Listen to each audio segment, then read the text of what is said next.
Hey guys, my name's Ross. And I'm Josh. Today we're going to do a general introduction on things that you should consider when investing into commercial property.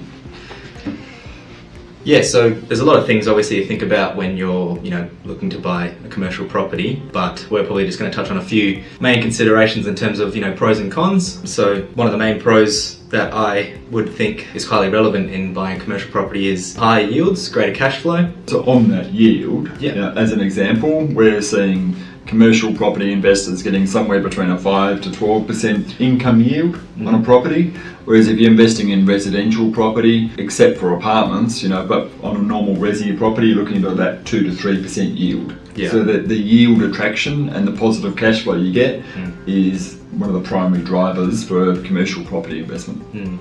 Coming with that as well, longer leases, so you actually get longer periods of that cash flow as well. So usually, with a rental property, that can be within a year. That can sometimes be what you get, but with commercial properties, the minimum tends to be around the 3-year mark. Another big one is also annual rent increases. That's sort of just governed in commercial rent agreements. Tenants have to pay the outgoings, so that's on charge from yourself onto your tenants. Yep. So that yield we talked about, 5 to 12%, that's a net yield when you're talking commercial. When you're talking residential, sometimes people will talk to you about a 4%, 5% yield on your residential property. That's a gross yield, so you've got to then pay all your managing agent fees, you've got to pay your shy rates, your repairs, and that's what then reduces that 4%, 5% headline rate to that 2 to 3%, because sometimes the repairs are significant. Of course. Tenants also tend to look after the property a bit more than a residential premises, because mainly they're sort of looking after their own business. Also, keeping a nice, tidy business is something you want to be doing. So our business, we have a 10-year lease on this property, and if you dropped a strawberry milkshake on the front reception carpet, we would get it fixed. We wouldn't look to the landlord to fix that. We can't have someone walk in, so we would maintain the property. It's in our best interest. Yeah. Going off on the contrary with some of the cons as well now, there are stricter finance terms as well. So obviously, banks, as you're obviously looking to loan for a commercial property, it's a lot higher than a usual loan. So there's a lot of risks that come with that, and a lot of restrictions that come to that. So the classic ratio is that the banks want to lend 70% of the value of the commercial property. Yeah. But and that would be typically of your big four type banks.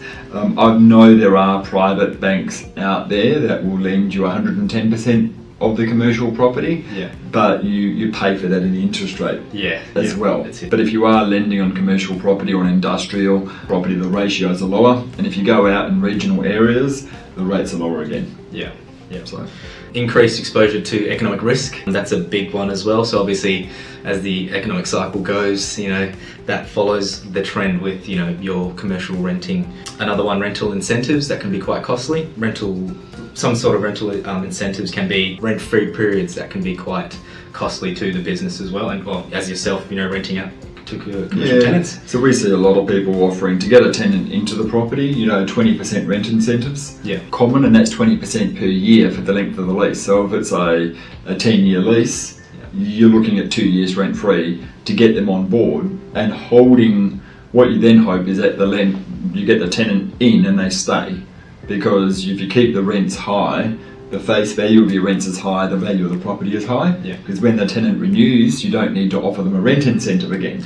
But the rent incentives can be very costly, and if you don't know what you're doing, you don't know they exist, your cash flow models can get messed up. Yeah, you need to be really obviously thinking about that. They're also commercial properties are much harder to sell than a usual rental property. Not everybody is banging down the door with a business to rent from. So that's also a factor to consider. And also, more complex leases are involved with commercial properties. It's not as simple as just a simple residential premises that you're leasing out.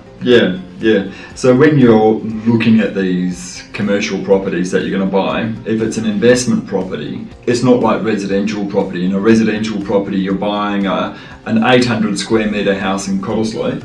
That's a brick and tile home. You've sort of got an idea of what you're going to get, and the brick and tile home might vary depending on quality and location, but it's not too different. With commercial property, you're actually buying into the tenant. And the quality of the tenant is a major driver of the value of the property. if you're buying into commercial property and the property is in regional Australia, but you've got a lease to the Department of Defence, the Army, are you leasing your property? You've got a great tenant who's guaranteed to pay, and you will pay significantly more for that. Whereas if you are leasing to a restaurant in Karratha, it's got a high failure rate. So when you're buying a commercial property, doing your due diligence on the tenant is really critical, and looking at the financials of the tenant, how much of a rent they've prepaid, if any, and their stability of paying the rent is critical. It's like buying into a business. Yeah, you've got to obviously, take into a lot of things as a whole when you're sort of looking at this commercial property purchase, because at the end of the day, you're thinking about, purchasing something that's in quite larger value. So, there's something that's... And you can also look at the actual lease itself. The standard REWA lease is fantastic for residential property, but for commercial property it's not so good. Yeah. Because if you're leasing properties, you want to look at the quality they make good on the property. If your commercial property that you're buying in is a pool shop that is leased to a pool shop seller, what can you do with a pool shop? Well, the whole, the backyard is full of pools. Now, if that tenant leaves, you've got to rip out all those pools and fill them in. Yeah. If you have a make good, you've gone away. That's not an issue anymore. Yeah. So looking at the complexities of the lease and how the lease works and the guarantees, I've seen some operators that are signing leases, but the actual lease is only really with a $2 company, and there's no director's guarantees. Yeah. So they just walk away and your lease is empty. Yeah. So the strength of the tenant is paramount. If you're looking at that property in Cottesloe, 800 square metres on the beach, quality brick and tile home, you're not really caring about the tenant. Yeah. So I think you talked about it before, the state of the economy. Yeah. When these properties get empty, they can be empty for 2 years. Yeah. There's no joy in holding these properties when they're empty. The tenant pays the outgoings when there's someone in them, except for retail.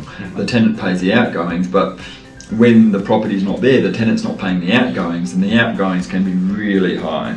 So the location of the property is important. If you're on like a major transport hub, and you've got the new airport coming through, as the rail link and the new access to the airport, so that the location is important and future changes to the locations are important. I would rather own a commercial office space close to the CBD than I would prefer to own it 3k's out of the CBD is good, 3k's out of Joondalup not so good. Yeah. So the actual location, like any real estate, does matter. Yeah. But again, commercial property is specialist. And if you're wanting to buy a location that is suited for the Department of Defence, that is unlikely to be in the CBD. Yeah. So that's a very important point you bring up, actually. Yeah. And the property itself. There are some similarities with some type of property. Now, our property, for example, we're in Northbridge, and the property has new plumbing and new electrical and new hot water and new solar panels. So our variable outgoings are lower. So it's a better quality property. We pay more for a better quality property. If we're in Northbridge and we rented out an old house, we would pay less in the rent. The quality of the building is a major driver in the value of the rent that people pay. Of course, yeah. So the property is still really important. And when you buy these things, you've still got to get the building inspector's report. You don't want to buy a commercial property with termites. Yeah. No, that would be a nightmare. Yeah. So it is. Commercial property is a different animal. Yeah. And it's not something people jump into straight away. Yeah. Often people will own a property portfolio and they'll look to diversify and they'll look to change around, and it's more of a complex issue because you are investing into a business. If you're buying a commercial property for your own business, you sort of take away that risk, but you are investing into a business, so it becomes more of a business analytics and a business investigation.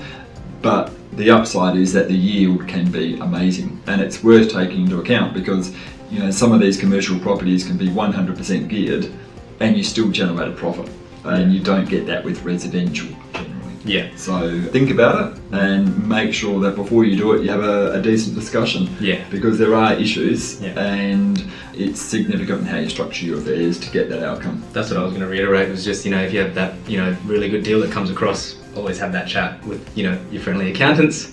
And more than happy to help. All right, cheers. Thanks guys. Cheers.